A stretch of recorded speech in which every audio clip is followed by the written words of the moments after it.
Magandang gabi sa ating lahat, Major in Filipino. Magandang gabi rin po, Ginoong Larong. Ngayong gabi na ito ay tatalakayin natin ang tungkol sa K-12 Curriculum Guide sa Filipino. At magsisimula tayo sa gawain 2. Sabi sa panuto na kailangang pumili ng tig-tatlong inaasahang matutuhan o learning competencies mula sa iba't ibang markahan.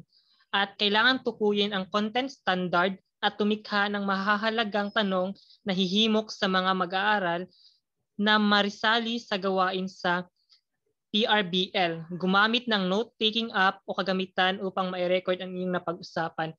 Dito para sa markahan, para sa unang markahan, ay mayroon kaming inihandang tatlong inaasahang matutuhan. Makikita sa tahlayan una na nakikilala ang bugtong, salawikain, sawikain, kasabihan na ginamit o napanood ng pelikula o programang pantelebisyon. At sa content standard naman ay naipapamalas ng mga mag-aaral ang pag-unawa sa mga akdang pampanitikan sa panahon ng Katutubo, Espanyol at Hapon. Para sa open-ended na tanong naman sa inasahang matutuhan ay ibigay ang sariling pagpapakahulugan ng bugtong sa lawikain, sawikain o kasabihan at bakit mahalaga ito pag-aralan. At sa ikalawang inasahang matutuhan sa unang markahan sa Baitang 8 ay nagagamit ng wasto ang kaalaman sa pang-abay na pamanahon at panlunan. Para sa open-ended na question naman ay bakit mahalagang wasto ang paggamit ng pang-abay na pamanahon at panlunan. Dito naman sa ikatlong inaasahang matutunan ay nahuhulaan ang mahalagang kaisipan at sagot sa mga karunungang bayang na pakinggan. At sa open-ended question naman ay bakit mahalagang ang mga kaisipan na nagbibigay aral sa karunungang bayan. Dumako naman tayo sa ikalawang markahan para sa curriculum guide sa Filipino. Ang sa content standard ay naipapamalas ng mga mag-aaral ng pag-unawa sa mga akdang pampanitikang lumaganap sa panahon ng Amerikano, Commonwealth at sa kasalukuyan. At mayroon kaming tatlong inasahang matutunan ng mga mag-aaral para sa paksa dito sa ikalawang markahan. Ito ay ang nagagamit ang mga angkop na salita sa pagbuo ng orihinal na tula. At ang katanungan naman dito ay ano-ano ang mga uri ng tula at pumili ng isa at gawan ito. So, ibig sabihin na sa open-ended question ay magkakaroon ng sariling paggawa ang mga mag-aaral. Para naman sa ikalawang inasahang matutunan sa ikalawang markahan para sa mga Baitang 8 ay natutukoy ang nakukubling kahulugan sa mga matalinghaga sa tula. At yung open-ended na question ay ano-ano ang mga salita na nakakubli sa mga talinghagang salita sa tula. Bigyan ito ng pagpapakahulugan. At sa panghuling inasahang matutuhan sa ikalawang markahan ay naipaliliwanag ang tema at mahahalagang kaisipan na nakapuloob sa akda. At sa open-ended question naman, ano-anong mga mahalagang kaisipan at ipapaliwanag. Dumako naman tayo sa ikatlong markahan. Ito yung content standard para sa ikatlong markahan sa Baitang 8 na ipamamalas ng mga mag-aaral ang pag-unawa sa kaugnayan ng panitikang popular sa kulturang Pilipino. Mayroong tatlong inaasahang matutuhan ang mga mag-aaral na iisa-isa ang mga positibo at negatibong pahayag. Para sa open-ended na tanong, ano ang mga positibo at negatibong pahayag tungkol sa kulturang Pilipino? Dito sa open-ended question ay magkakaroon ng sariling pagpapakahulugan ng mga mag-aaral kung ano yung mga positibo at negatibong pahayag tungkol sa kulturang popular. At dito sa inasahang matutunan sa ikalawa sa ikatlong markahan ay nagbibigyang kahulugan ang mga linggo na ginagamit ng mundo ng multimedia. At sa open-ended na tanong naman hinggil sa inasahang matutuhan ay ano-ano ang mga salitang linggo kadalasang ginagamit sa mundo ng multimedia at bakit. At sa inaasahang matutunan naman sa ikatlong markahan sa panghuli, nagbibigyang kahulugan ang mga salitang ginagamit sa mundo ng pelikula. At sa katanungan naman ipaliwanag ang mga mahalagang salita sa pelikula, kung ano yung mga mahalagang salita na makikita natin sa pinapanood na pelikula. At sa ikaapat na markahan naman o sa quarter 4 ng Baitang 8 sa asignaturang Filipino sa paksa na panitikan ay mayroong content standard, ang pag-unawa sa isang dakilang akdang pampanitikan na mapagkukunan ng mahalagang kaisipang magagamit sa paglutas ng ilang suliranin sa lipunang Pilipino sa kasalukuyan. At sa inasahang matutuhan ay nasusuri ang mga pangunahing kaisipan ng bawat kabanatang binasa. Para sa open-ended questions, inasahang matutuhan ay ano-ano ang mahalagang pangyayari sa kwento at paano nito naaapektuhan ang iyong sarili. At sa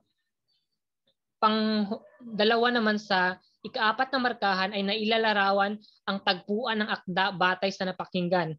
Sa open-ended na question, bakit mahalaga ang tagpuan sa isang kwento?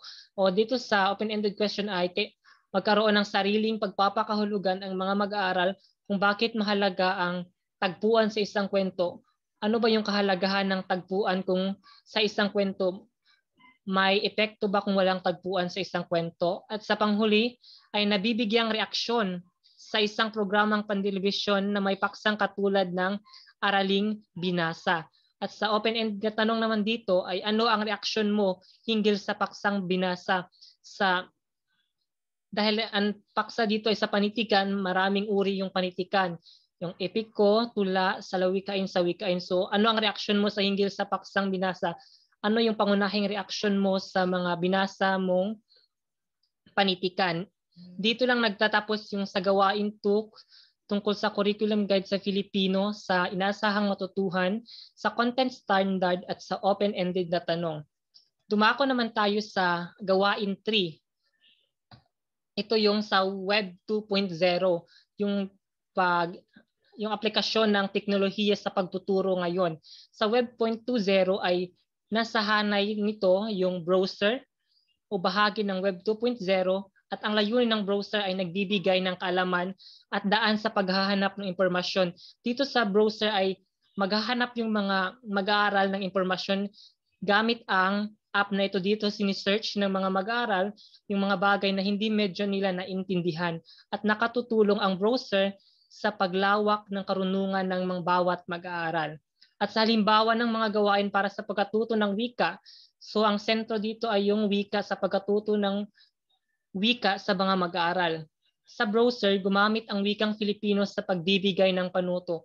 So ibig sabihin mas malawak ang kaalaman ng mga mag-aaral kung gamit ang browser dahil minsan sa browser o kadalasan ay wikang Filipino ang ginagamit ng mga mag-aaral. So mas naiintindihan nila ang Filipino kaysa ibang lingwahe.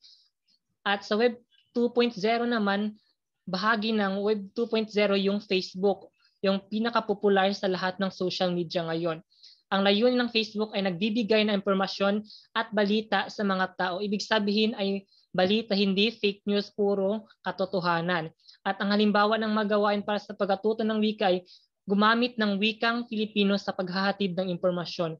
Mas naiintindihan kasi ng karamihan kung wikang Filipino ang gagamitin sa paghahatid ng impormasyon. At dito naman sa Web 3.0 tools o sa makabagong at mas safe na paggamit ng teknolohiya sa aplikasyon sa pagtuturo ay nasa bahagi nito yung Brave.